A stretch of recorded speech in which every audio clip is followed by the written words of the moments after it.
예레미야 52장 1140쪽입니다. 구약성경 1140쪽.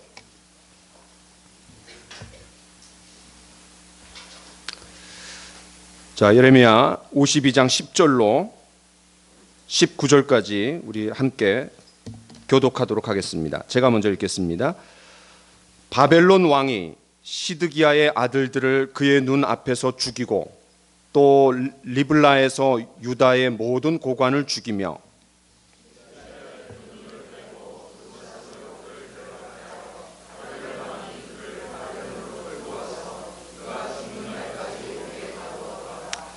바벨론의 느부갓네살 왕의 19째 해 5째 달 10째 날에 바벨론 왕의 어전사령관 느부라사라단이 예루살렘에 이르러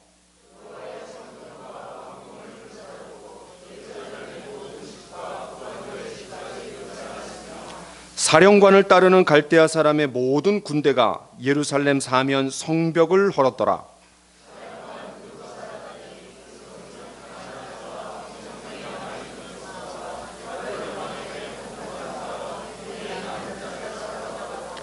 가난한 백성은 남겨두어 포도원을 관리하는 자와 농부가 되게 하였더라.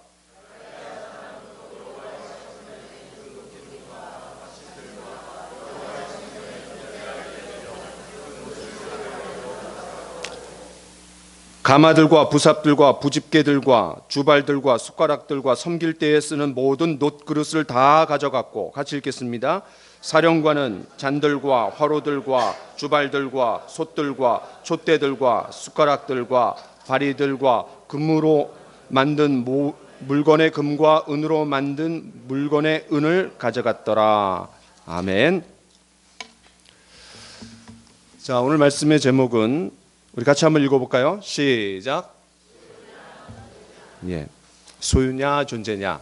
어디서 많이 들어본 이름이죠?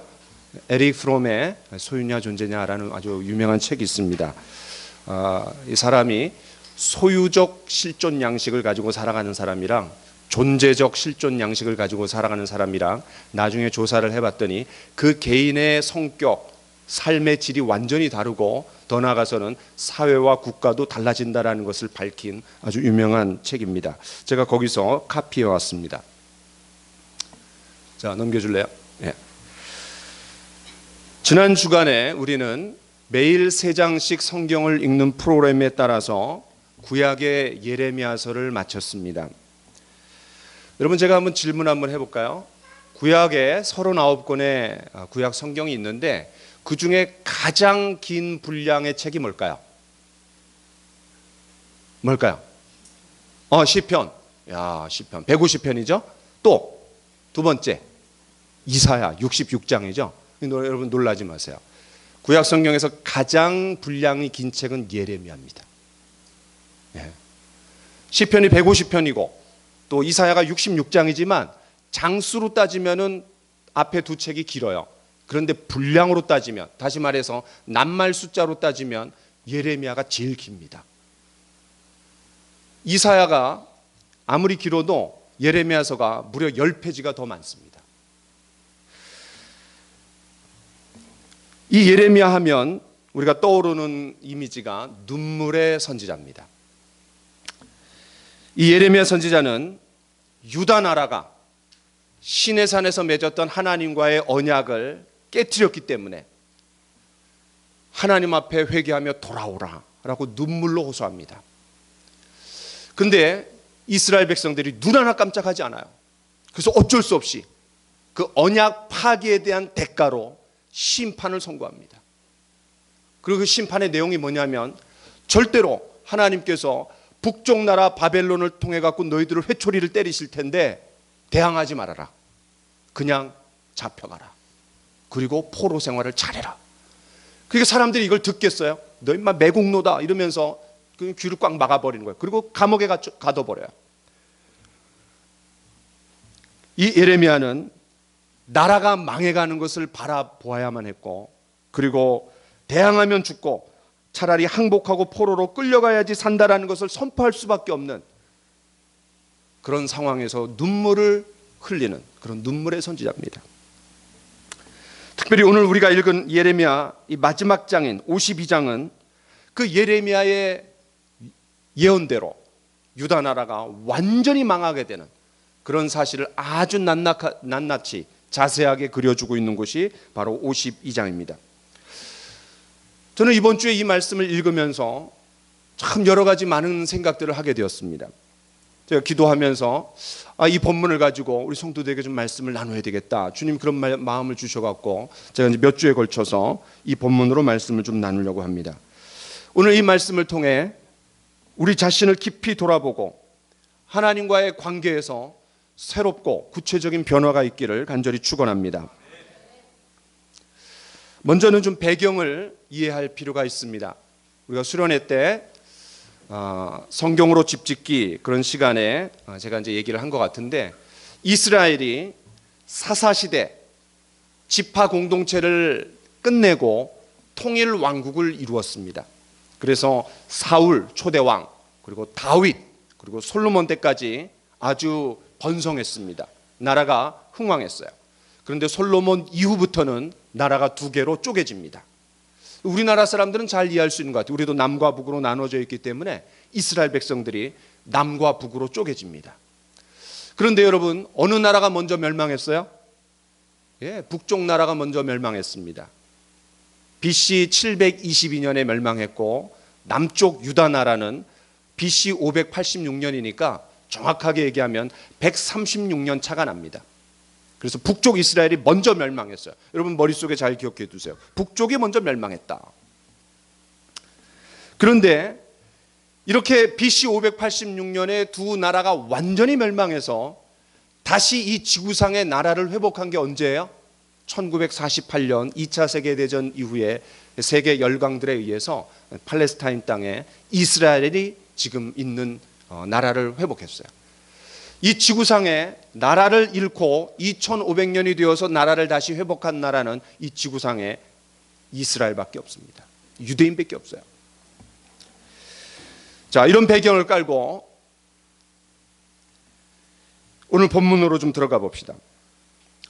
오늘 예레미야 52장에 의하면 남쪽 유다 나라가 세 가지를 이뤘습니다. 이 세 가지가 중요합니다. 뭐를 이뤘다라고요? 세 가지. 하나하나를 좀 자세하게 보려고 합니다. 첫 번째는 예루살렘 성전을 이뤘습니다.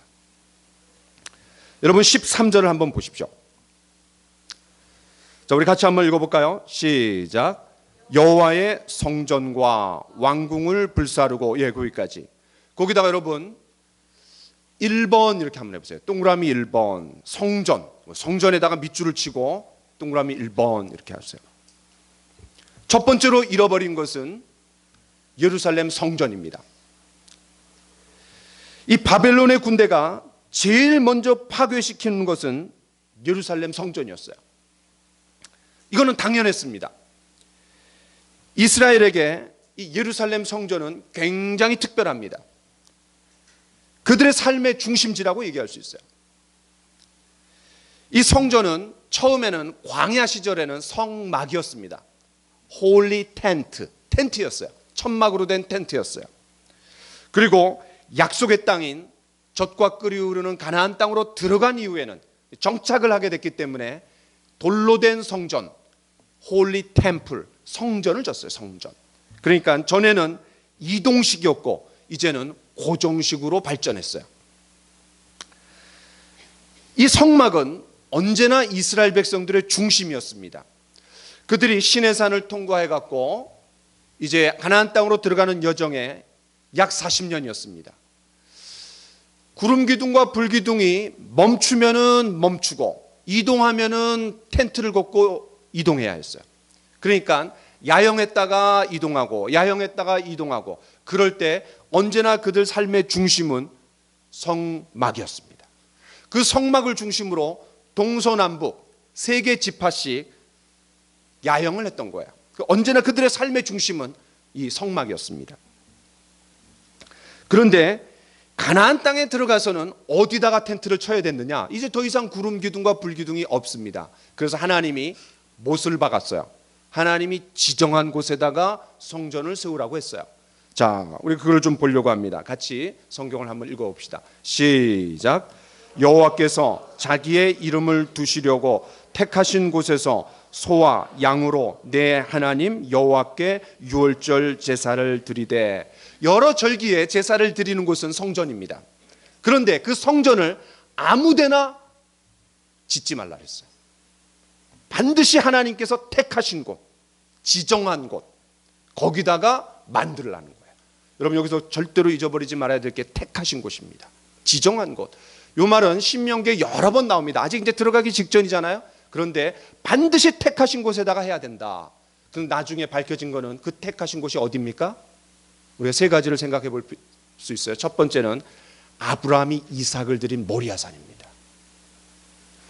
그리고 다윗이 인구 계수를 해갖고 하나님 앞에 범죄했을 때 세 가지 심판을 받는데 그 중에 하나 선택하라 그랬어요.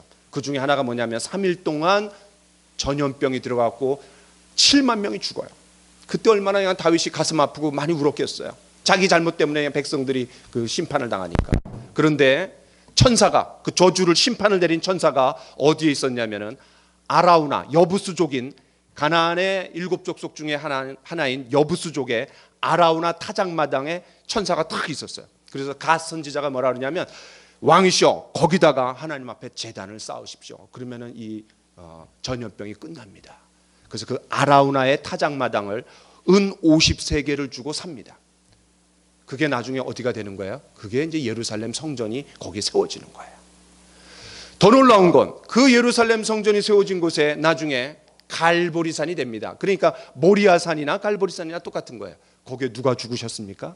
예수 그리스도께서 죽으신 거예요. 택하신 곳 얼마나 중요합니까?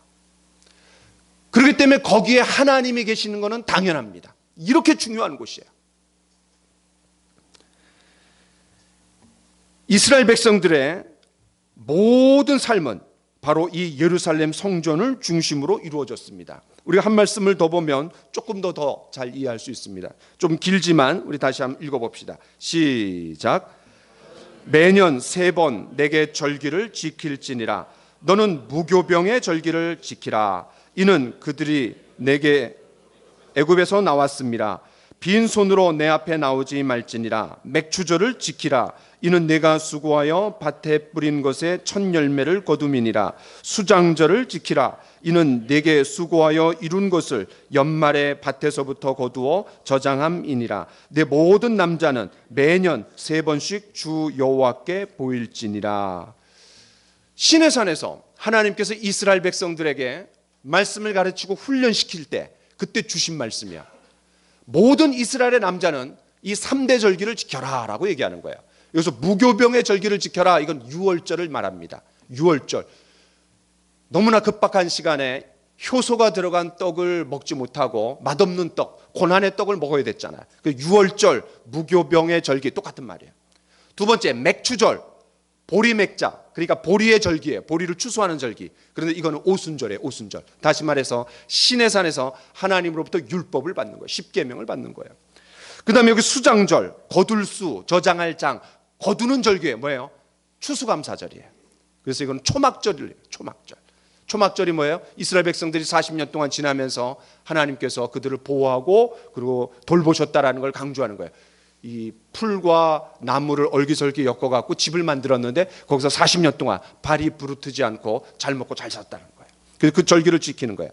그러니까 이스라엘 백성들은 요 한 절기를 지킬 때마다 대략 7일 정도를 성전에 있어야 됩니다. 그럼 몇 번을 1년에 몇 번 며칠을 있어야 되는 거예요? 21일을 거의 한 달을 여기 있어야 되는 거예요. 그러니까 이스라엘 백성들의 삶의 중심지가 예루살렘 성전인 것은 당연합니다. 예배를 드리는 장소였고 희생 제물을 드리는 장소였고 그리고 거기에 참여하고 시간을 보내야 했어요. 이 예루살렘 성전은 이스라엘의 자존심입니다. 그런데 그 예루살렘 성전이 바벨론의 군합발에 짓밟힌 거예요. 성전 기구들도 다 빼앗겼어요.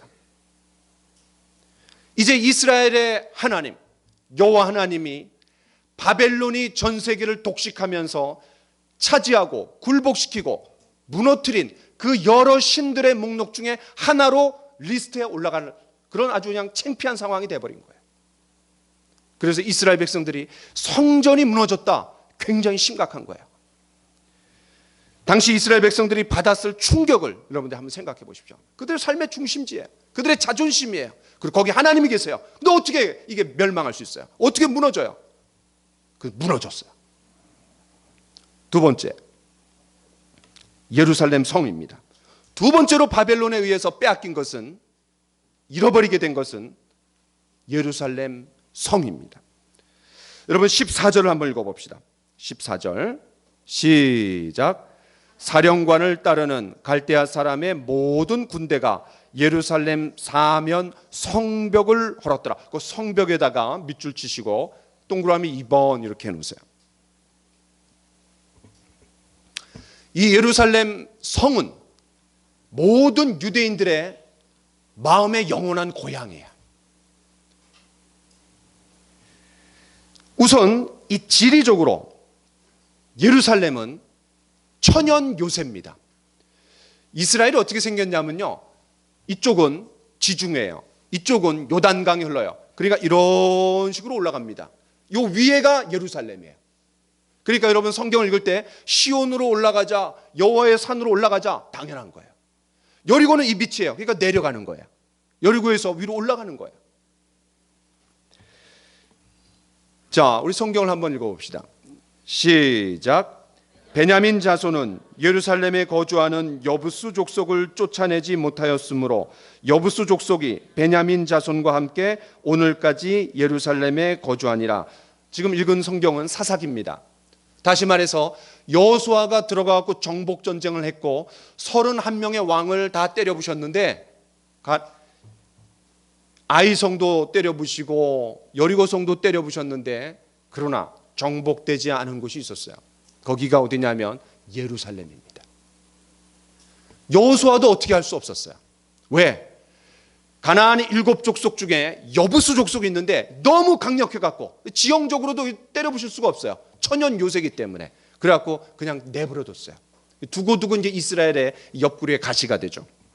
자, 그런데 이 여부수족을 때려부시고 예루살렘을 차지한 왕이 누굴까요? 다윗입니다. 자, 우리 같이 한번 읽어봅시다. 시작. 예루살렘으로 가서 그 땅 주민 여부수 사람을 치려하매 그 사람들이 다윗에게 이르되 내가 결코 이리로 돌아오지 못하리라.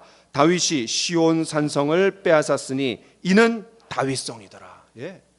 다윗이 그것을 뺏어갖고 거기에 수도로 삼은 거예요. 이 예루살렘은 삼면이 절벽으로 둘러싸인 지형적 요건 때문에 바벨론이 지금 침략해 왔어요. 52장에 침략해 왔어요. 무려 1년 6개월 동안 무너뜨리지 못했어요. 그러니까 예루살렘을 주변에 뺑 둘러갖고 굶겨 죽이는 거예요. 우리가 이제 예레미야 애가에서도 봤지만 예레미야 애가 2장에 보면은 그 예루살렘 성이 18개월 동안 뺑 둘러싼 바벨론에 의해서 완전히 초토화되는데 나중에 굶어서 죽어요. 그러다가 결국은 누구까지 잡아먹어요? 자기 자식까지 잡아먹어요. 엄마가. 아주 얼마나 처참하고 비참한 상황이 벌어지는지 모릅니다. 완전히 망하는 거예요, 그냥. 예루살렘 성이 중요한 두 번째 이유는 거기에 그 중심에 뭐가 있는 거예요? 성전이 있는 거예요. 성전. 예루살렘 성전이 있다라는 것은 뭘 말해줍니까? 그곳에 하나님이 계신다라는 거예요. 때문에 하나님이 자신의 명예를 위해서도 망하게 하지는 않을 거다, 무너지지는 않게 할 거다라고 그들은 확고하게 믿었어요. 마지막으로 이 예루살렘 성이 중요한 이유는 이사야 선지자의 예언 때문에 그렇습니다. 자, 우리 같이 한번 읽어보겠습니다. 시작. 아모스의 아들 이사야가 받은 바 유다와 예루살렘에 관한 말씀이라. 말이래 여호와의 전에 산이 모든 산 꼭대기에 굳게 설 것이요 모든 작은 산 위에 뛰어나리니 만방이 그리로 모여들 것이라. 많이 백성이 가며 이르기를 오라 우리가 여호와의 산에 오르며 야곱의 하나님의 전에 이르자. 그가 그의 길을 우리에게 가르치실 것이라. 우리가 그 길을 행하리라 하리니 이는 율법이 시온에서 나올 것이요 여호와의 말씀이 예루살렘에서부터 나올 것임이니라. 놀라운 말씀입니다. 이거는 하나님의 나라가 완성되었을 것을 바라보면서 이사야 선지자가 그 환상과 비전 가운데 말씀하는 거예요. 그런데 이 예언이 언제 성취됩니까? 사도행전 2장 오순절날 성취됩니다. 성령께서 강림하시는 날, 그때 이스라엘을 둘러싼 동서남북 15개 지역에서 사람들이, 흩어진 유대인들, 그리고 그 유대인들의 삶에 매료됐던 이방인들이 오순절을 지키기 위해서 옵니다. 그때 하나님께서 성령을 부어주셔갖고 베드로를 통해서 복음이 전해졌고 3,000명이 구원을 받고 그 구원받은 사람들이 다시 흩어져갖고 회당을 만들면서 복음이 전해지는 전초기지가 되는 거야. 물론 이거에 대한 궁극적인 완성은 이제 주님이 재림하실 때입니다. 때문에 예수님께서 이렇게 말씀하셨어요. 부활하신 예수님께서 40일 동안 계시면서 이 성을 떠나지 말아라. 아버지께서 약속하신 것을 기다려라. 왜? 요 말씀 때문에 그래요. 요 예언 때문에. 요 예언 때문에 다른 사람들은 흩어져도 사도들은 흩어지면 안 돼요. 여기서 말씀이 시작되기 때문에, 여기가 복음의 전초기지가 될 것이기 때문에. 그래서 예루살렘 이 성은 너무너무 중요한 곳이에요. 무엇보다도 이 예루살렘이라는 이름을 알면 또 그 중요성을 우리가 이해할 수 있습니다. 예루살렘이란 말은 두 단어가 합성된 말입니다. 예루라는 말이랑 살렘이에요. 여러분, 살렘 하면 뭐가 떠오르십니까? 살렘왕 멜기세덱 떠오르죠. 또 살렘 하면은 샬롬입니다. 영어로 그래 굿모닝 그러죠. 그 이스라엘 사람들 어떻게 하는 줄 아세요? 샬롬 그럽니다. 샬롬, 주님의 평화, 뭐 이렇게 하죠. 주님의 평화. 이스라엘 사람들이 인사해요. 그 다음에 예루라는 말은 무슨 말이냐면 기초 또 터라는 뜻이에요. 그러니까 이걸 합치면 무슨 말이냐면 평화의 도성, 평화의 기초, 평화의 터라는 뜻이에요. 그런데 그런 이름이 무색하게 바벨론에 의해서 평화는커녕 완전히 무너지는 거예요. 이 바벨론 군대가 쳐들어왔을 때 이 평화의 도성은 흔적도 없이 사라집니다. 하나님께서 친히 선택하신 자기 백성 이스라엘을 버리신 거나 다름없는 상징적인 사건이에요. 그 모든 과정을 두 눈으로 똑똑히 본 유다 사람들이 얼마나 충격을 받았겠어요. 세 번째입니다. 세 번째는 바벨론이 침략을 해왔을 때 다윗 왕조가 잃어버려졌어요. 여러분 11절을 같이 한번 읽어봅시다. 11절 시작. 시드기야의 두 눈을 빼고 놋사슬로 그를 결박하여 바벨론 왕이 그를 바벨론으로 끌고 가서 그는 죽는 날까지 옥에 가두었더라. 거기 시드기야 옆에다가 3번 이렇게 놓으세요. 3번. 남쪽 유다 나라 마지막 왕이 시드기야입니다. 시드기야. 특별히 이 본문은 시드기야가 죽었다라는 걸 강조해요. 여러분, 이스라엘이 유다 나라가 망한 것을 기록한 또 다른 장면이 있습니다. 열왕기하 25장입니다. 열왕기상, 열왕기하는 분열 왕국의 이야기를 그리고 있어요. 마지막에 망하는 이야기를 그려요.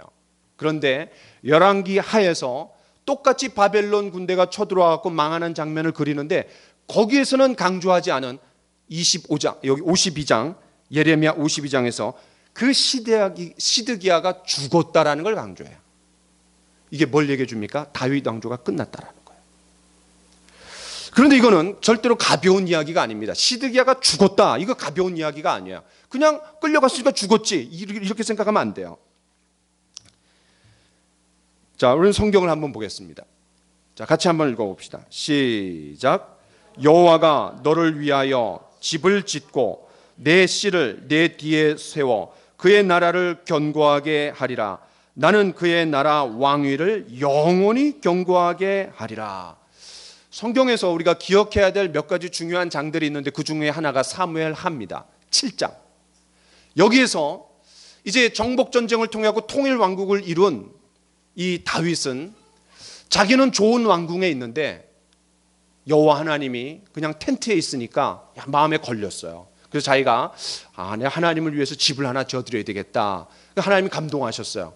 그런데 너는 피를 너무 많이 흘렸기 때문에 너는 준비만 하고 결국은 솔로몬 네 아들이 지어라 이렇게 얘기합니다. 근데 그때 아주 중요한 이 약속을 언약을 나단 선지자를 통해서 해주십니다. 그게 바로 이 말씀이에요. 네가 나를 위해서 집을 짓게 하겠느냐? 내가 너를 위해서 집을 져주겠다. 여기서 말한 집은 뭐예요? 왕궁이 아니라 텐트가 아니라 왕조예요. 왕조를 내가 만들어주겠다. 네 씨를 내 뒤에 세워 그의 나라를 견고하게 해주겠다. 너의 왕위가 영원할 것이다. 영원하게 해주겠는데 어떻게 망해요? 어떻게 망해요? 다윗의 왕조는 위기의 때가 많았지만 부침이 있었지만 그럴 때마다 하나님께서 탁월한 왕들을 주셨어요.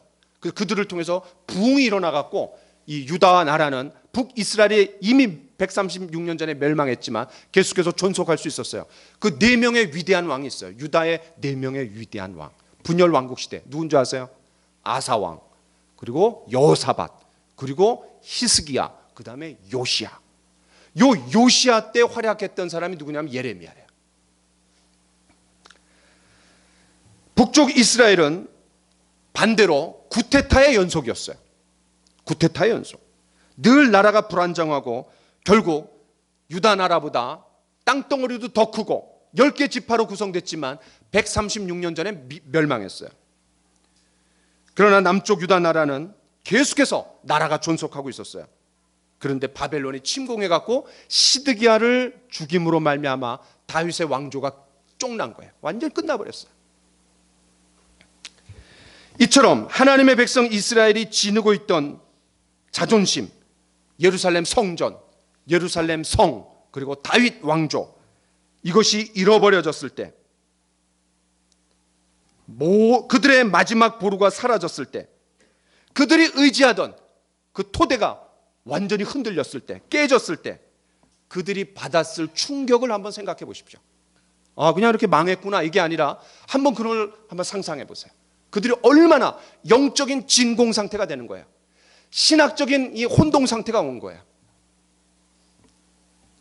그들에게 영적으로 공황 상태에 빠지는 거예요. 어떻게 우리가 망할 수 있냐 이거예요. 어떻게? 이 세 가지가 있는데 우리한테.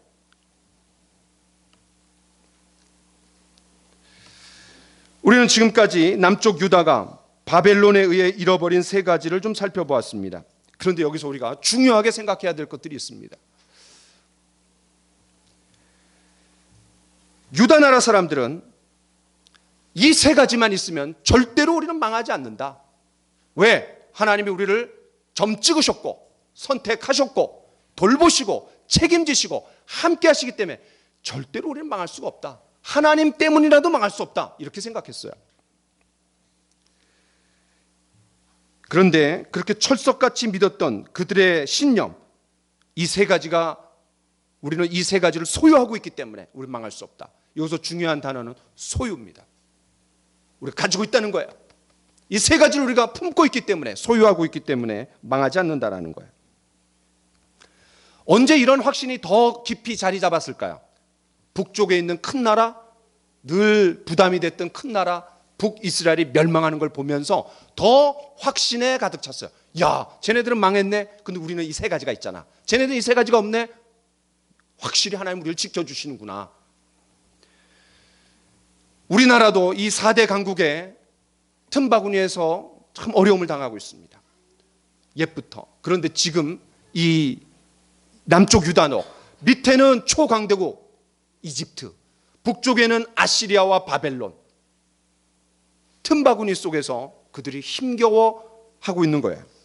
어디로 붙을까? 이리로 붙을까? 저리로 붙을까? 이걸 늘 그냥 눈치 작전을 하는 거예요. 그런데 그런 속에서도 그들의 나라가 존속하고 있다는 것은 그들 안에 뭐가 있었냐? 그래도 우리한테 세 가지가 있다. 이 세 가지를 우리가 소유하고 있다. 이런 잘못된 왜곡된 진리가 그들의 마음속 깊이 자리 잡고 있었습니다. 왜 북쪽이 망했냐? 이 세 가지가 없다는 거예요. 그러나 우리는 세 가지를 가지고 있다는 거예요. 마치 이 세 가지는 남쪽 유다 사람들에게 어떤 의미에서 부적과 같습니다. 또 어떤 의미에서 그들의 안전을 절대적으로 보장해주는 보험과 같습니다. 비록 현재 바벨론이 침략해 와서 18개월 동안 삥 둘러싸고 있어요. 그런데도 무너뜨리지 못해요. 그런데 이미 그전에도 몇 번 침략을 한 적이 있어요. 2번이나 침략을 했어요. 돌아갔어요. 그냥 포로로 잡아가기만 했어요. 그때 잡아간 포로가 누구냐면 1차 침공 때 잡아간 포로가 다니엘과 세 친구예요. 2차 포로로 잡아간 사람이 누구냐면 에스겔이에요. 그 이제 3차 침공 때 와갖고 18개월 만에 굶겨서 죽여갖고 완전히 허물어뜨려 버렸어요. 그런데 1차 침공, 2차 침공 끄떡 없어요. 어쨌든 나라가 망하진 않았어요. 야, 역시 이 세 가지가 있구나. 그들에게 그런 확신을 주기에 충분했습니다. 그들은 자만심에 빠져 있었던 거야. 아니, 이 세 가지가 있으니까. 이걸 소유하고 있는데 뭐 우리가. 저는 이 말씀을 보면서 저를 한번 돌아봤어요. 한번 우리를 한번 생각해 봤어요. 우리도 마찬가지일 수 있지 않을까? 신앙은 하나님과의 관계인데 나의 존재됨이 어떤 것인지 그게 가장 중요한 건데 혹시 소유로 착각하고 있는 건 아닐까? 예를 들어서 우리가 주일날 아주 멋진 또 예쁜 옷을 차려입고 교회에 옵니다. 물론 그 자체가 나쁜 게 아니에요. 좋은 거죠. 쓰레빠 질질 끌고 오는 것보다는 훨씬 나은 거죠. 그런데 한 주간 동안 아무 일도 없었다는 듯이 위선의 가면을 쓰고 하나님과의 관계가 어땠는지, 하나님과의 언약 관계를 내가 제대로 의무를 수행했는지, 책임을 졌는지, 내가 똑바로 살았는지 상관없이 예쁜 옷, 차려입은 옷을 입고 교회 옵니다. 존재가 아니라 소유입니다. 또 한 주간 동안 그래도 내가 하나님께 죄송스러우니까 주일 하루만이라도 내 예배를 잘 드려야지. 좋은 마음이에요. 그런데 그것도 존재가 아니라 소유입니다. 복음적이고 성경적이고 건강한 우리 행복한 교회에 내가 몸담고 있기 때문에 나도 복음적이야, 나도 성경적이야, 나도 건강한 신앙생활을 하고 있어 라고 생각한다라면 그 울타리 안에 있다라는 것만으로 나에게 위안감을 주고 있다라면 그는 존재가 아니라 소유입니다. 또 성경을 매일 읽으라고 하니까 읽어야지, 큐티를 매일 하라고 하니까 큐티하지, 또 제자훈련에 참여하라니까 참여하지. 교회가 제공하는 양육과 훈련 시스템에 잘 적응해 가고 있기 때문에 그래도 나는 다른 사람에 비해서는 조금 나은 성도야 라고 생각하고 있다라면 그것도 존재가 아니라 소유입니다. 어떤 사람은 성경의 지식이 많이 있습니다. 우리가 학창시절에 암기 위주의 그런 공부를 많이 했잖아요. 그냥 드립다 때려 넣습니다. 구겨 넣어요, 막 모든 지식을. 그러나 그거는 내가 연구해서 발견해낸 진리가 아니라 남이 연구해서 발견한 거를 그냥 집어넣는 거예요. 그리고 그 지식은 나와 아무 관계가 없습니다. 인격적인 관계가 맺어져 있지 않아요. 그냥 머릿속에 집어넣은 거예요. 어쩌면 우리가 성경을, 지식을 머릿속에 집어넣는 것도 하나님과 나와의 관계가 더 깊어지고 또 하나님께 가까이 나아가는 수단이 아니라 내가 성경을 많이 안다, 이걸로 그칠 수가 있습니다. 만일 그렇다면 그것도 존재가 아니라 소유입니다. 나의 지적인 욕구를 채워주는 대상으로서 성경을 대한다면 이거는 오히려 우리를 교만하게 만들 수 있습니다. 또 어떤 사람은 그래도 내가 신앙의 몇 대인데, 우리 조상들이 얼마나 기도의 공덕을 쌓았는데 하나님께서 나를 보호해 주시지, 내가 신앙의 연륜이 얼마인데, 내 직분이 이런데, 그 직분을 얻기 위해서 내가 이만큼 내가 헌신했는데, 이런저런 교회를 위해서 내가 이만큼 헌신했는데 하나님께서 나를 인정해 주시고 축복해 주시지 않을까? 만약 그런 생각을 갖고 있다면 제가 신앙생활 하면서 실제로 이런 사람들을 여러 봤습니다. 목사님, 제가 교회를 위해서 얼마나 많이 헌신했는데 그런 걸 갖고 그럽니까? 그런 사람들이 교회에서 큰 소리 내는 이유가 뭔지 제가 확실히 알았어요. 아, 내가 공로 사상이 있는 거야. 보상 심리가 있는 거야. 보상 심리. 물론 주님께 헌신해야 됩니다. 희생해야 됩니다. 드려야 됩니다. 만일 우리 안에 제가 언급했던 이런 의식들이 조금이라도 자리 잡고 있다라면 바벨론에 의해서 멸망당한 유다와 뭐가 다릅니까? 왜냐하면 이런 모든 것들은 관계가 아니라 소유에 해당되기 때문에 그렇습니다. 하나님께서 그런 잘못되고 왜곡된 진리를 뒤집어 엎으실 겁니다. 아니, 뒤집어 엎고 깨트리시는 것이 우리에게 복입니다.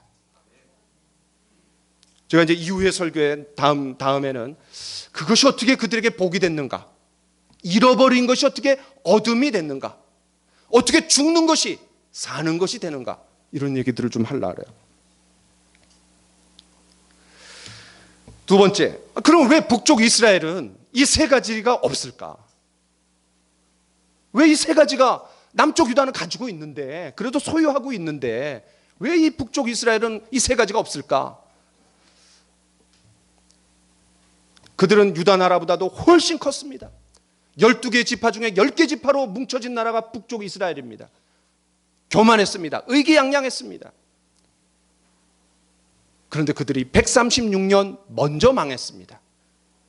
북쪽 이스라엘의 왕들도 19대조, 남쪽 유다는 20대조, 한 대조 차이밖에 안 나요. 그런데 시간차는 136년입니다. 그러니까 이 북쪽 이스라엘은 허구한 날 쿠데타가 일어난 거예요. 제일 짧게 통치한 왕은 7일입니다. 7일 통치하고 그냥 쿠데타에서 그냥 쫓겨났어요. 그리고 또 한 달을 통치하고 쫓겨났어요. 맨날 그런 일이 일어나는 거예요. 왕조가 몇 번 바뀌었는지 몰라요.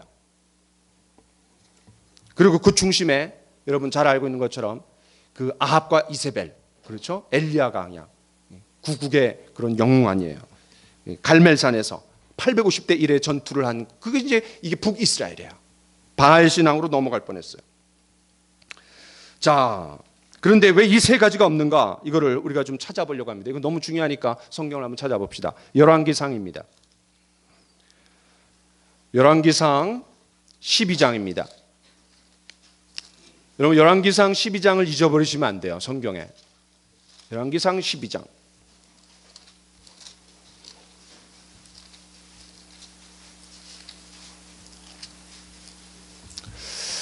자, 열왕기상 12장에 보면은 25절부터 읽어봅시다. 536쪽입니다. 536쪽. 시작. 여로보암이 에브라임 산지에 세겜을 건축하고 거기서 살며 또 거기서 나가서 분이엘을 건축하고 그의 마음에 스스로 이르기를 나라가 이제 다윗의 집으로 돌아가리로다. 그러니까 나라가 이제 쪼개졌어요. 그러니까 북쪽 이스라엘의 왕은 여로보암, 그 다음에 남쪽 유다의 왕은 르호보암. 약간 비슷해요. 헷갈리기 쉬워요. 자, 그런데 여러분 27절을 같이 한번 읽어보겠습니다. 시작. 만일 이 백성이 예루살렘에 있는 여호와의 성전에 제사를 드리고자 하여 올라가면 이 백성의 마음이 유다 왕된 그들의 주 르호보암에게로 돌아가서 나를 죽이고 유다의 왕 르호보암에게로 돌아가리로다 하고. 무슨 말이에요? 이스라엘의 삶의 중심지는 어디라 그랬어요? 성전이에요. 성전. 그러니까 이 성전에 절기를 지키러 나라가 쪼개졌어도 사람들이 자꾸 내려가면 마음이 그쪽으로 쏠리잖아요. 그리고 다시 쿠데타가 일어날까 봐, 자기를 죽일까 봐 못 내려가게 만드는 거예요. 자, 그 다음 조치가 28절입니다. 같이 읽어봅시다. 시작. 이에 계획하고 두 금송아지를 만들고, 그 금송아지에다가 밑줄 쳐보세요. 여러분, 이 금송아지 문제 때문에 문제가 됐던 때가 언제였어요? 10계명을 다시 두 번째 받아야 됐어요. 그렇죠? 네. 출애굽기 32장에 모세가 올라가 있는데 그 올라가 있는 동안에 아론과 그 다음에 그냥 이 사람들이 부추겨 갖고 금송아지 사건 때문에 그냥 그 돌판을 깨트리고 그걸 다 먹게 하고 사람 죽이고 막 그랬어요. 자, 그 다음에 29절.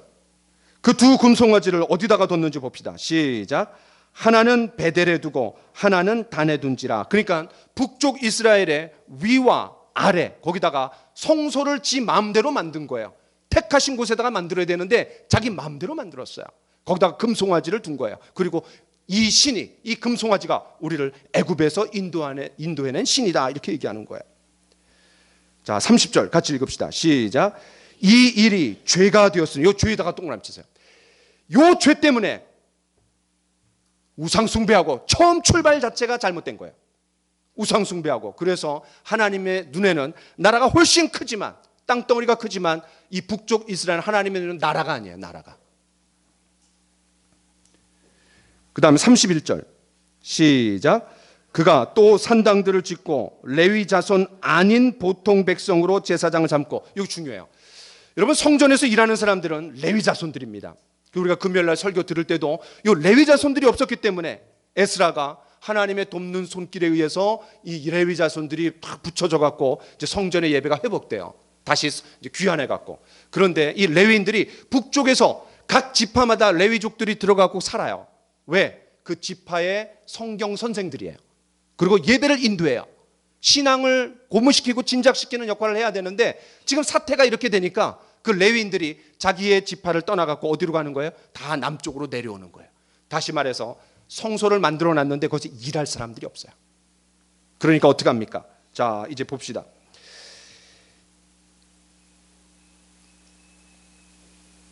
31절 다시 한번 읽어봅시다. 시작. 그가 또 산당들을 짓고 레위 자손 아닌 보통 백성으로 제사장을 삼고. 이게 뭡니까? 매관매직이 일어나는 거예요.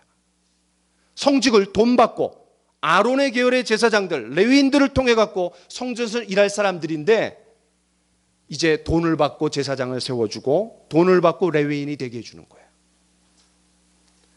자, 32절 같이 읽읍시다. 시작. 8째 달 곧 그 달 15째 날로 절기를 정하여 유다의 절기와 비슷하게, 이거 중요한 게 비슷하게입니다. 여러분, 유대인의 여러 절기가 있습니다. 1월 14일은 어떤 날입니까? 6월절입니다. 그리고 그로부터 약 50일 후가 어떤 날입니까? 맥추절, 오순절입니다. 그리고 7월 10일이 무슨 날입니까? 대속죄일입니다. 그리고 7월 15일이 언제입니까? 그게 초막절입니다. 그런데 8월 15일 광복절날 그때로 비슷하게 맞춘 거예요. 자, 여러분 다시 이제 예레미야로 돌아오세요. 우리가 이제 지금까지 뭘 봤냐면 왜 북쪽 이스라엘은 이 세 가지가 없는가? 성전, 그 다음에 다윗 왕조, 그 다음에 이 예루살렘 성 떠나서 사는 거예요. 성전을 아무데나 세웠습니다. 예루살렘이 아닌 단과 베델에다가. 게다가 금송아지를 세워서 섬겼습니다. 그리고 레위 자손이 아닌 보통 백성을 돈 주고 제사장으로 세웠습니다. 그러자 이 북쪽의 초대왕 여로보암은 이런 악행을 저질러 갖고 하나님에게 그냥 저주를 받는 거예요. 심판받는 거예요. 그 첫 단추가 잘못했기 때문에 계속해서 망합니다. 그래서 언제나 남쪽 유다는 다윗의 본을 따르지 못해 갖고 망했다, 뭐 이런 얘기 나오고, 북쪽 이스라엘 여로보암의 죄 때문에 이렇게 나옵니다. 여로보암의 죄 때문에 그들이 망했다. 언제나 기준이 됩니다. 자, 우리가 이제 정리해 보겠습니다. 이 북이스라엘의 왕 여로보암은 하나님의 계시의 말씀보다 자기 생각과 정치적인 이해관계를 따라 갖고 성전을 세웠어요. 우리가 지난주에 묵상한 창세기의 이삭과 마찬가지입니다. 분명히 리브가를 통해서 하나님의 계시가 주어졌어요. 동생 야곱을 통해 갖고 구속사가 연결된다. 그런데 자신의 육적인 감각과 미각에 의존해 갖고 에서에게 축복을 하려고 하는 거예요. 하나님의 구속의 역사를 그냥 흔들 뻔했어요. 똑같은 거예요. 또 여로보암은 예배를 자신의 정치적인 목적을 구축하기 위한 수단으로 여겼습니다. 밑으로 자꾸 내려가면 사람들의 마음을 뺏겨갖고 자기가 죽을까 봐. 그러니까 자기의 정치적인 목적을 달성하기 위해서 예배를 수단화시켰어요.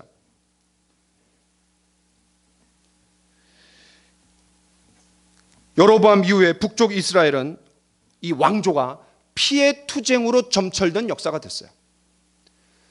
남쪽 유다는 하나님의 언약, 계시에 의해서 계승이에요. 언약에 의한 계승이에요. 그런데 이 북쪽 이스라엘은 자신의 능력과 재능에 의해서 왕조가 바뀌어요. 여러분, 그러니까 하나님께서 어디를 축복하시겠어요? 당연히 남쪽 유다를 축복하시죠. 또 어떤 왕조에서 메시아가 나오겠어요? 당연히 남쪽에서 나오는 거죠. 이런 인위적이고 자기 방법, 자기 야망에 사로잡힌 사람들에게 메시아가 나오겠어요? 세 번째는 우리가 이런 질문을 해볼 수 있습니다. 그럼 왜 남쪽 유다 나라가 북쪽 이스라엘과 구별되게 하나님이 명령하신 대로 또 약속하신 대로 이 세 가지를 소유했음에도 불구하고 왜 바벨론에게 망했을까? 이것이 그들에게 떠나지 않는 문제의식이었어요. 포로로 잡혀간 사람들의 마음속에 있는 문제의식이었어요. 왜 우리가 이 세 가지를 소유했음에도 불구하고 왜 망했을까? 도대체 뭔가? 이 하나님은 그냥 한 나라의 부족신으로 끝나는 건가? 세계 왕이 아니신가?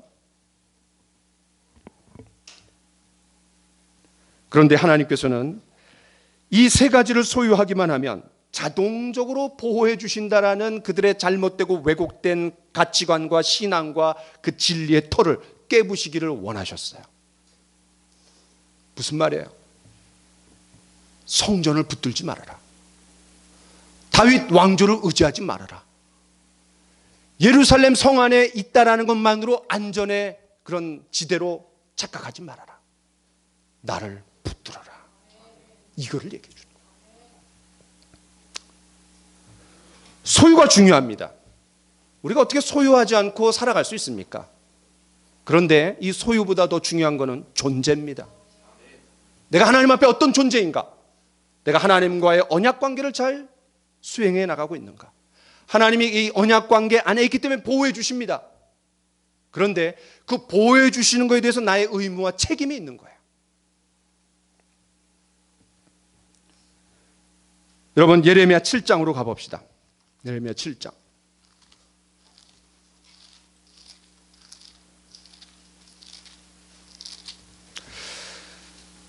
예레미야 7장 8절부터 한번 좀 보겠습니다. 거기다 잘 표시를 해놓으세요. 이런 구절들은 잘 우리가 이해하고 있어야 돼요. 예레미야 7장 8절부터 한번 읽어보겠습니다. 시작. 보라, 너희가 무익한 거짓말을 의존하는도다. 너희가 도둑질하며 살인하며 간음하며 거짓 맹세하며 바알에게 분향하며 너희가 알지 못하는 다른 신들을 따르면서 내 이름으로 일컬음을 받는 이 집에 들어와서 내 앞에 서서 말하기를 우리가 구원을 얻었나이다 하느냐? 이는 이 모든 가증한 일을 행하려 함이로다. 내 이름으로 일컬음을 받는 이 집이 너희 눈에는 도둑의 소굴로 보이느냐? 보라, 나 곧 내가 그것을 보았노라. 여호와의 말씀이니라. 어쩌면 예수님이 예루살렘 성으로 들어가시면서 통곡하며 우시면서 강도의 구렬로 만들었도다 라고 말씀하신 것이 이것을 가지고 말씀했을지 모릅니다. 그 당시에 많은 거짓 선지자들은 안전하다. 왜? 우리에게 세 가지가 있잖아. 봐, 북이스라엘은 멸망했는데 우리는 아직 멸망하지 않았잖아. 보란 말이야. 바벨론이 2번이나 침략해왔는데도 결국 우리는 건재해 있어. 이 세 가지가 있으니까 우리는 안전할 거야. 거기에 속았습니다. 그런데 그런 잘못되고 왜곡된 진리 앞에 예레미야가 폭탄 선언을 하는 거예요. 말도 안 된다 이거예요. 반드시 망한다 이거예요.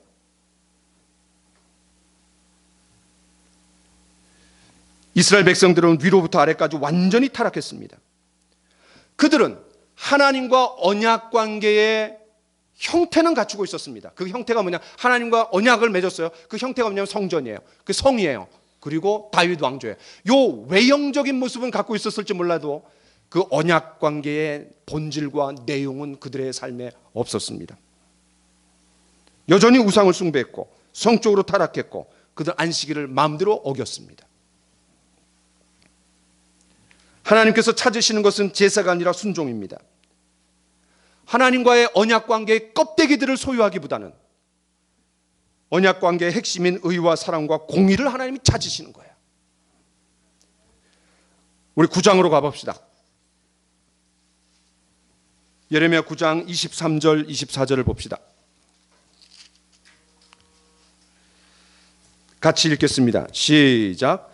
여호와께서 이와 같이 말씀하시되 지혜로운 자는 그의 지혜를 자랑하지 말라. 용사는 그의 용맹을 자랑하지 말라. 부자는 그의 부함을 자랑하지 말라.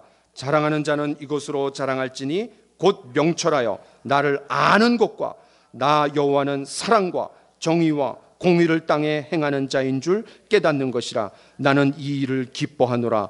여호와의 말씀이니라. 그 껍데기와 같은 언약 관계의 모형들을 아무리 가지고 있어봤자 그를 채우는 본질적인 그 내면적인 하나님과의 관계 속에서 이루어지는 것들은 그들에게 없었다라는 것을 이야기하는 거예요. 우리가 교회 울타리 안에 있다라는 것은 훌륭한 일입니다. 그러나 그것은 천국행 보험이 아닙니다. 어느 누구도 하나님 나라의 축복을 얻는 일에 하나님께서 베풀어 주신 은혜에 보답하는 그런 성장과 성숙 그리고 헌신 없이 어느 누구도 무임승차할 수 없습니다. 그거는 그냥 종교입니다. 우리가 하나님과의 언약 관계에서 의무와 책임이 있는 거예요. 왜? 은혜가 크기 때문에. 하나님과의 관계는 어느 누구도 대신해 줄 수 없습니다. 매일매일 성경을 읽고 영의 양식을 섭취하는 것 누구도 대신해 줄 수 없습니다. 자기가 하는 겁니다. 내가 다니엘처럼 정한 시간에 무릎을 꿇고 기도하는 것 그는 누가 대신해 줄 수 없습니다. 내가 하는 겁니다. 자기 중심적인 삶이 아니라 다른 사람의 필요를 살피며 섬기고 희생하는 것 그것이 마땅히 십자가의 은혜를 받은 사람이라면 그 사랑에 반응하는 겁니다. 말씀을 마치려고 합니다. 일찍이 하나님께서 모세에게 시내산에서 이렇게 말씀하신 적이 있습니다. 한번 들어보십시오. 너희가 전에 있던 그 땅 주민이 이 모든 가증한 일을 행하였고 그 땅도 더러워졌느니라. 너희도 더럽히면 그 땅이 너희가 있기 전 주민을 토함같이 너희를 토할까 하노라. 이스라엘 백성들을 통해서 가나안 땅에 있는 우상 숭배하고 성적으로 타락한 그들을 심판하셨습니다. 그런데 하나님 공의 하나님이기 때문에 너희도 잘못하면 내가 토해낸다. 근데 그 토해낸 게 바로 이 예레미야 52장입니다. 한 말씀 더 봅시다. 같이 읽읍시다. 시작. 내가 만일 내 하나님 여호와의 말씀을 순종하지 아니하여 내가 오늘 내게 명령하는 그의 모든 명령과 규례를 지켜 행하지 아니하면 이 모든 저주가 내게 임하여 내게 이를 것이니 여호와께서 내 적군 앞에서 너를 패하게 하시리니 네가 또 땅의 모든 나라 중에 흩어지고. 가나안 땅에 들어가기 전에 이미 하나님은 아셨어요. 그들이 교만해 갖고 타락할 거를. 그리고 경고하시는 거예요. 근데 그대로 됐어요. 한 말씀 읽읍시다. 시작. 나는 그에게 아버지가 되고 그는 내게 아들이 되리니 그가 만일 죄를 범하면 내가 사람의 매와 인생의 채찍으로 징계하려니와. 다윗 왕조, 영원한 왕조 견고하게 해주겠다 그랬어요. 그러나 단서가 있어요. 그러나 너희가 나와의 언약 관계를 잃어버리면 사람 막대기와 인생 채찍으로 너희들 징계하겠다 이거예요. 그 징계가 뭐예요? 70년 동안 바벨론 포로 생활이에요. 완전히 멸망하게 하지 않았어요. 70년 동안.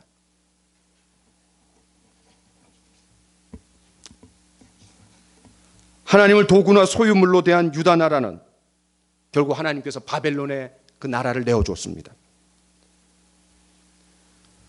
적어도 유다 나라에는 하나님이 자신의 안전을 지켜주는 수호신이었어요. 우리가 오늘 말씀을 통해서 어떤 것을 배워야 합니까? 하나님께서 무엇을 우리에게 말씀하십니까? 다윗을 의지하지 말라. 예루살렘 성전을 붙들지 말라. 예루살렘 성 안에 있다라는 것이 너의 안전의 기초로 삼지 말라. 여호와 하나님께 돌아오라. 나만을 붙들고 의지해라. 이거를 가르쳐 주는 것이 바로 예레미야 52장입니다. 소유가 아니라 존재입니다. 내가 지금까지 하나님 앞에서 무엇을 이루어 왔느냐도 중요하지만, 또 내가 영적인 유산으로 무엇을 소유하고 있느냐도 중요하지만, 더 중요한 건 내가 하나님 앞에서 어떤 존재이냐, 내가 하나님과의 관계가 어떤가, 내가 하나님과의 언약 관계를 어떻게 잘 이행하고 있는가.